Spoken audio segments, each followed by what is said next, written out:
Hi, sorry for not uploading a little bit. I've been busy. Anyways, in between being busy, I was, thinking about what kind of games or video I should upload to this channel. Now, a lot of things have happened while I was gone. The GTA trailer dropped. The new Classic WoW expansion also dropped. And you guys seem to really like FromSoft games. And the great thing about that is, so do I. Granted, I haven't played Dark Souls 1 in probably about 9 years, back whenever I was 10 years old, on my struggling Xbox 360 that I was praying to death did not get the red ring of death, and thankfully it didn't, and I beat the game. But oh my god, hearing that thing's fan absolutely blast scared me every time. But that's what today's video is about, the Dark Souls 1 experience in 2023. As per usual, my name is Cambrodia. I hope that you enjoy the video. If you do, you could go check out some other stuff on my channel and also subscribe. That would mean a lot to me. But hope you enjoy the video. I will see you guys next time. Peace.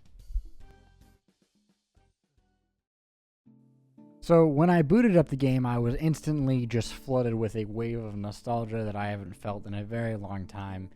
And a lot of memories came to my mind. Some are great, some are bad, but mostly great. This intro to the game is particularly memorable to me because it's ominous and there's no real objective that's clear to you at this point. The intro is that you were in a cell, a random knight dropped a boulder through it, gave you the keys, you then get out of the cell, and now there's messages telling you how to play the game on the ground, and really no story at this point. The messages on the ground also say some of the funniest shit, dude. Oh my god, I love Dark Souls players so much.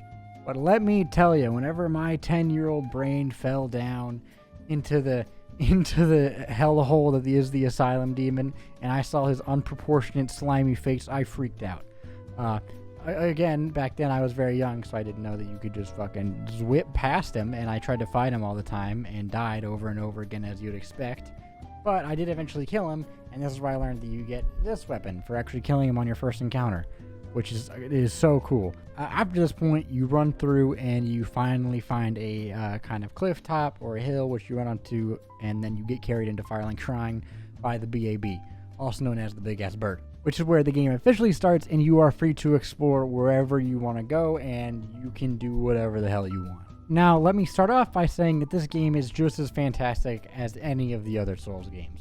The combat is terrific, the areas are very distinct and unique, the bosses are very fun, engaging, and have a great soundtrack to them, and all of them with their own kind of gimmick or certain thing that you have to do to defeat them. The rewarding gameplay loop of you actually feeling yourself get better at the game and defeat bosses and learn more about it, and kind of feeling like you're slowly conquering this world, is equally as there as it is in Dark Souls 3, if not more, and I'll get to that later. But what truly set this game apart for me from 2 and 3 is the fact of how interlinked this world actually is. I mean, there are so many hidden pathways to Firelink Shrine to each of the different areas that I wasn't aware of until like 10, 12 hours in, and as you slowly start learning the world, I realized that it's masterfully made, and I was entirely naive to think that it was going to be a similar experience to what Dark Souls 3 was. Not only this, I was naive, and the game fucking showed me that it does still stand the test of time. The idea of a unique player experience is still entirely there. For example, later in the game, your Firekeeper can die. Mine did. You get the Black Eye Orb, which lets you invade the killer in the Honor Orlando kind of hall area where you fight Ornstein and Smo, and you can choose to kill him and take the Firekeeper's soul back and revive her. This is entirely optional. You don't have to do this, but you can if you want. Not to mention, all of the side quests are completely optional. You never actually have to talk to Siegmeyer. If you don't, you're a fucking psychopath, by the way, because that's my boy, but that's besides the point. This is where this game feels like a modern game, and it impressed me the most, was how interlinked each area are, how masterfully made each shortcut is, how expertly placed each bonfire is, and how unique a experience a player can have. You can replay this game 3, 4, 5, 6 times before you actually truly see everything that it has to offer, and before you know everything about it. Even after playing this game basically once, I really don't remember it whenever I'm playing it from a younger age. I feel like there is so much more to explore, and that I really didn't get the entire game, because I know for a fact that I did not, and that there is still so much more to experience. I have like 30 hours in the game, and I know for a fact that there is so much more that I haven't seen. I did notice something early on that isn't a bad thing. I just wasn't used to it at all. If you look closely here, while I'm fighting the gargoyle boss, you can see that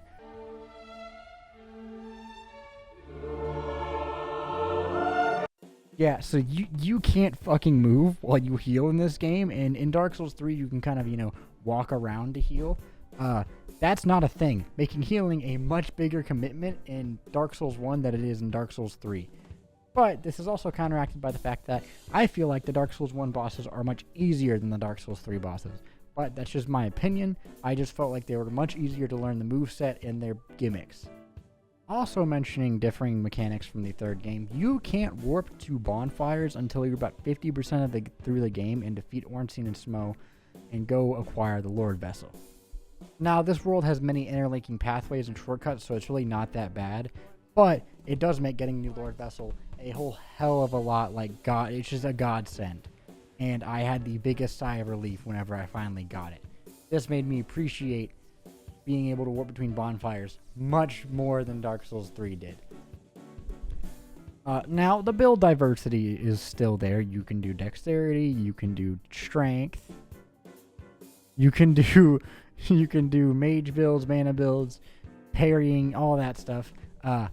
You know me, I did a strength build. And of course, with the highest damage weapon hit for hit, the Dragon King Great Axe, because whenever you make a game it can do strength builds with high damage, I'm gonna pick the weapon that has the highest damage. This did, however, end up absolutely biting me in the ass whenever I had to go fight Gwyn, because you need 50 strength to one hand this son of a bitch, and I did not have that, so I ended up having to upgrade a different weapon and parrying him that way. But Gwyn's also very easy to parry, so it really wasn't that bad. But I may be wrong. I just felt like I couldn't parry and then switch to two-handing and then do my critical strike. Maybe I was just too slow. But I just made a different weapon, like +5, and just parried him over and over again. But I could absolutely be wrong. Another thing I noticed is areas are much more distinct in their characteristics than Dark Souls 3. And what I mean by that is, for example, in the catacombs, each skeleton will get resurrected unless you have a weapon imbued with a divine stat. Now, you can alternatively kill the necromancer so they don't get reassembled, but bringing in a divine weapon makes it a hell of a lot easier and just so much better to handle. Now, through my personal experience in Dark Souls 3, there was no specific areas like that required you to really get a stat to excel through, and kind of almost felt needed. Another example of this is in New Lando Ruins, where you need to have a transient curse imbued with you or your weapon to actually hit the ghosts and kill them to get to the Four Kings. By the way, the New Lando Ruins are my actual personal hell, so I hate it. Not actually, it just kicked the ever-living shit out of me. But I really appreciated this, because whenever I was talking about earlier about conquering the world, this game kind of mixes the feeling of you getting better with also the mentality that knowledge is power. And I feel like this goes hand in hand with most Dark Souls games, where knowing more about the game genuinely makes it so much fucking easier in the long run to do things right. I feel like I know for a fact that if I go back and play through Dark Souls 1 now with the knowledge that I have, it will feel much easier, much more rewarding, and just give that overall sense of I have gotten better as a player, and that is what's making this game so rewarding, not that I just have higher stats now. But on the topics of bosses, each of them are much more personalized, I feel like, and have their own gimmick. The Four Kings, for example, is one of my favorites just because it was so different from a lot of the other boss fights. It's much less about being methodical and taking your time, and much more about getting high DPS so they cannot summon the other kings and fucking like 3v1 you and you will die. And it was a true test of how aggressive can you be while also being smart and using your S's as well and not being caught by whatever the fuck that move is, dude. Gwyn was also my favorite, but also before I kind of caught on that you could just parry him.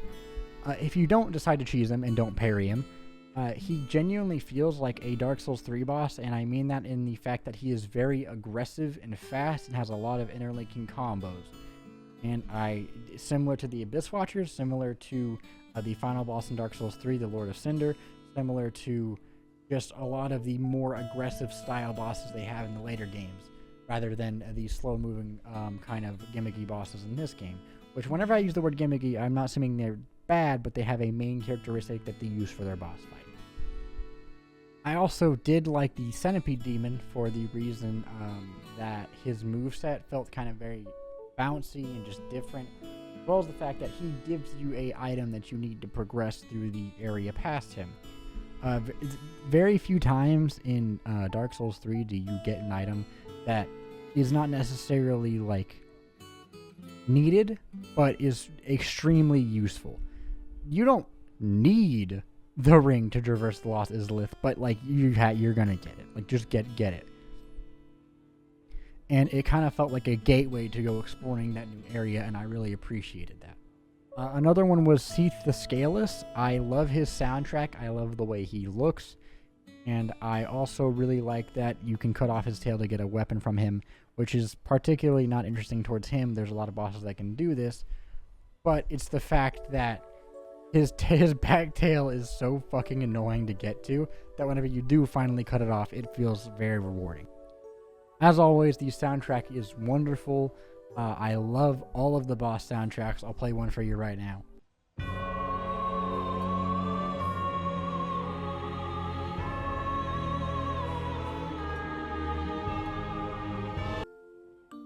It's pretty fucking good.